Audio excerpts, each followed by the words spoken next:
നമുക്ക് വാത്സല്യമുള്ളവരെ നിങ്ങളെ എല്ലാവരെയും ആർട്ട്ഫുൾനെസ് മെഡിറ്റേഷൻ പരിശീലിക്കുവാനായിട്ട് ആർത്തവമായി സ്വാഗതം ചെയ്തുകൊള്ളുന്നു. കോൺസ്റ്റന്റ് റിമംബറൻസ് എന്നാൽ എന്താണ്? ഒരു ദിവസം കാലത്ത് നമ്മൾ 1 മണിക്കൂർ നേരം ധ്യാനത്തിലിരിക്കുന്നു.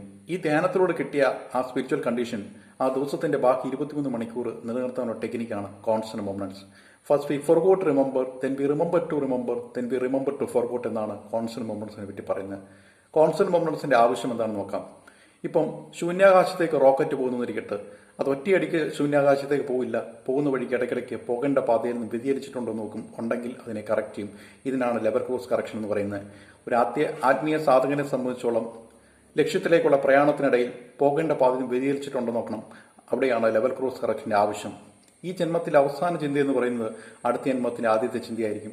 ഈ ജന്മത്തിലെ അവസാന കോൺഷ്യസ്നസ് ഏതാണോ അതാണ് അടുത്ത ജന്മത്തിലെ ആദ്യത്തെ കോൺഷ്യസ്നസ് ആയിരിക്കും. കോൺസ്റ്റന്റ് റിമംബറൻസോട് മരിക്കുകയാണെന്നുണ്ടെങ്കിൽ it is easy to liberate a person at the moment of death എന്നാണ് പറയപ്പെടുക. ഗുരുവിനെ കാണാനായിട്ട് നമ്മൾ പോകുമ്പോൾ എപ്പോഴും 3 ദിവസമായിരിക്കണം. ഒന്നാമത്തെ ദിവസം ഒരു ക്ലീനിങ് പ്രോസസ്, രണ്ടാമത്തെ ദിവസം പ്രിപ്പറേഷൻ, മൂന്നാമത്തെ ദിവസം ഗിഫ്റ്റ് എന്നാണ് പറയപ്പെടുക. ബൈബിളിലെ 23-ാമത്തെ സങ്കീർത്തനത്തിൽ പറയുന്നത് യഹോവ എൻ്റെ ഇടയനാകുന്നു, എനിക്ക് മുട്ടുണ്ടാകില്ല എന്നാണ്. ഒരു ആർട്ട്ഫുൾനെസ് സാധകനെ സംബന്ധിച്ചോളം ആഹാരം, വസ്ത്രം, ഗംഭീരമായ ജീവിതം എന്നിവയ്ക്ക് യാതൊരു ബുദ്ധിമുട്ടും ഉണ്ടാകില്ല. ആർട്ട്ഫുൾനെസ് ആചാര്യൻ അഭിമന്യ കമലേഷ് ജി പട്ടേൽജിയുടെ ആശീർവാദത്തോടെയാണ് ഈ വീഡിയോ തയ്യാറാക്കുന്നത്. അദ്ദേഹത്തിന്റെ അനുഗ്രഹം നിങ്ങളോടുകൂടെ ഇപ്പോഴും എപ്പോഴും എന്നേക്കും ഉണ്ടായിരിക്കട്ടെ. ആമീൻ.